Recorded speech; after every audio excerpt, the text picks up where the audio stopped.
Armas Tartu, siin palju tarku, aga Eestis on juba ligi 200 000 geenidoonorit. Mina kahjuks nende hulka veel ei kuulu, aga täna siin Tartus ma selle vea parandan. Lähemegi vaatama, mida uut inimene sealt geenivaramust teada saab ja mida uut saab inimene teada iseenda kohta.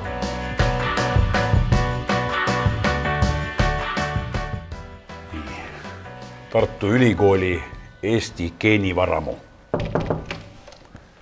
Tervitus. Tere. Ma astun üle läve. Minu nimi Marko. Mina olen teie uus uurimismaterjal.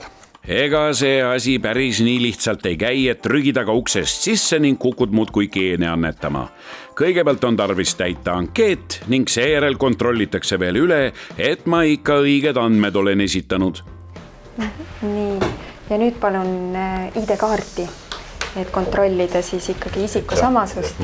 Et ma ei valeta teile, kes ma olen, eks ole. Ja nüüd siis võtame 6 milliliitrit verd.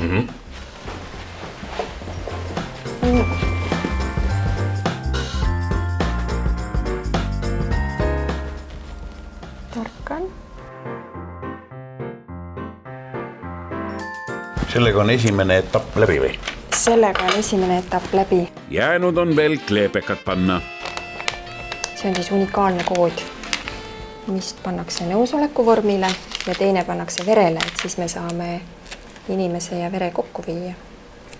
Ja kas ma seda laborit ka saan näha? Ja. Kus te toimetate seda DNA eraldamist minu verest? Jaa, saate küll. Fantastiline. Lähme. Teie järel.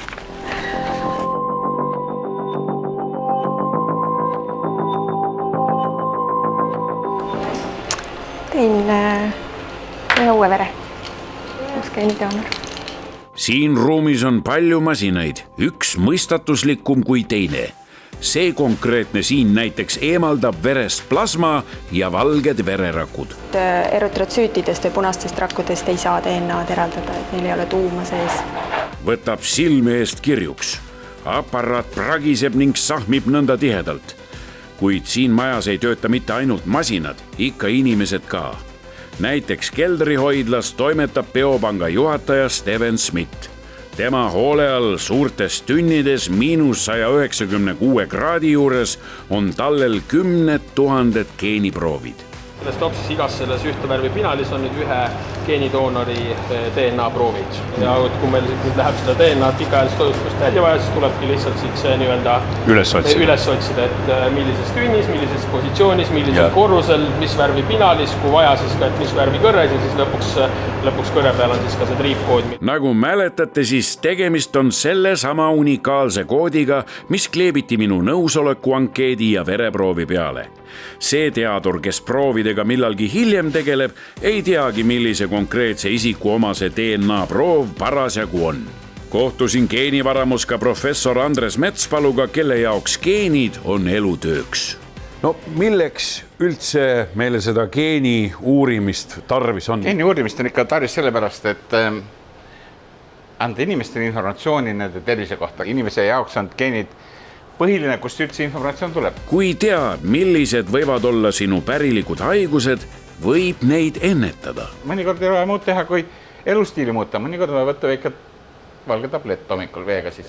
Geenivaramu vanemteadur Lili Milani selgitab meile seda geneetilise haigestumise riski uurimist konkreetse näite põhjal. Kui me vaatame inimeste riskid haigestuda teist tüüpi diabeeti, siis tal on see risk koosneb siis geneetilisest või siis pärilikust komponendist. Ja siin on rohelisest punaseni on skaala ja sellel konkreetsel inimesel siis on päris seal ikkagi suur risk, ma saan aru, jah? Ja siin on üks üsna kõrge riskiga ja tal on siis geneetiline eelsoodumus on suur või võrdlemisi suur. Ja samas ta saab ju oma elustiiliga seda riski ikkagi enam-vähem nulli viia. Mõne inimese jaoks võib see olla šokeeriv näiteks. Tema maailm puruneb. Rinnavähi riskide teada saamine võib inimest veidi hirmutada, aga üldiselt meie juurde pöörduvad muidugi need, kes tahavad teada. Ja teiselt poolt on ka kindel see, et ega me sellist kirja postiga koju ei saada, et teil on nüüd surmav mutatsioon. vaid koos geneetilise info saamisega peab kaasnema geneetiline nõustamine, eriti kui on sellised mutatsioonid, mis tõesti oluliselt tõstavad riski mõneks haiguseks. Praegu me oleme läbi viinud teadusprojekti, mille raames on siis antud tagasisidet või siis geneetilist nõustamist umbes 2000 geenidoonorile. Ja me olemegi katsetanud, et millisel viisil seda infot neile edastada, kuidas seda neile seletada, kuidas inimesed reageerivad sellele. Ehk siis, kui inimene saab konkreetselt selle tabeli omale silmade ette, siis tal peaks olema üsna selge sõnum, mis ta peab tegema oma eluga. Ja ta saab seda sõnumit siin nii teksti kujul kui ka nõustaja käest. Ja meil on tegelikult juba need, kes on 6 kuu möödudest raporteerinud, et teda väga mõjutas, et juba langetas kehakaalu 10 kilogrammi ja jätkab ja sellised. See on küll hea uudis. Lisaks haiguste ennetamisele saab geene uurides tõhusamaid ravimeid välja töötada, kui ka ravimeid täpsemalt doseerida.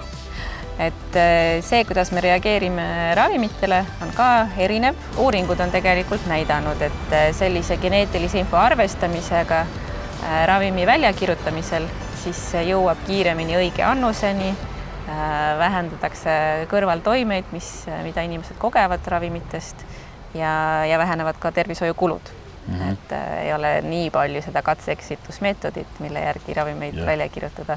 Ja nüüd riik nägi, et te olete siin õiged mehed, ajate õiget asja, hoiate meid fookuses, meie väikest rahvast kogu maailma pildis. Mis see riigipoolne panus siis nüüd on? Riik vaatas paar aastat, kuidas teadustöö käis ja kuidas meie artiklid ilmusid ja kuidas me kogu aeg rääkisime, et seda haigus saab kontrollida, seda saab ennetada. Ja nüüd juba möödunud aastal pandi riik nagu asjad käima oma poolt. Esiteks nad palusid Tervise Arengu Instituudil olla juhtiv institutsioon. Teiseks nad eraldasid muidugi raha. Nii et riik on meid väga palju toetanud. Sotsiaalministeeriumile, Haridus-Teadusministeeriumile, aga Majandusministeerium teatud ajal on meid toetanud väga palju. Nüüd ikkagi mõni inimene on väga paranoiline ja kardab näiteks, et tema andmed varastatakse siit teie majast. Tähendab, meie majast ei varastata midagi.